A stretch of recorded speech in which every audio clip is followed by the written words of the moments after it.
La série Harry Potter vient de trouver son Severus Rogue et on en parle tout de suite.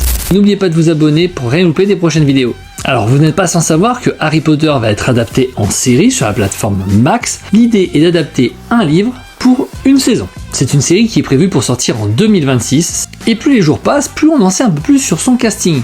Nous avons eu récemment la révélation de l'acteur qui endosserait le rôle de Dumbledore en la personne de John Lithgow, qu'on connaît plus particulièrement pour avoir été Trinity dans Dexter saison 4. Alors c'est un très bon choix, même s'il a avoué qu'à la fin de la série, il aurait aux alentours de 87 ans et que ça pourrait être le dernier rôle de sa vie.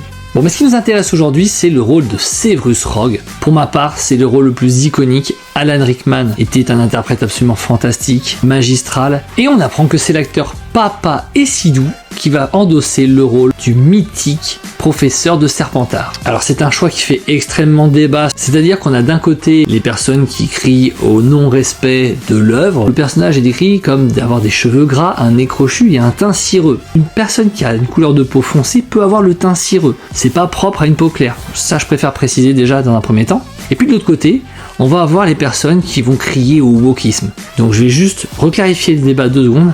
Un wokiste est une personne qui cuisine au wok dans un buffet à volonté ou dans une cuisine asiatique. Ah, ça permet ce petit mélange des saveurs, c'est piquant, c'est croquant et c'est fondant. Non mais en fait ce que je veux dire c'est qu'à partir du moment où on est sur un choix qui en plus a été validé par J.K. Rowling, elle est productrice exécutive sur la série. Ça veut dire qu'il n'y a pas un casting qui est validé sans qu'elle ait adoubé ce choix. Et vu qu'on parle d'une œuvre artistique, de mon point de vue, elle a le droit de faire ce qu'elle veut en fait.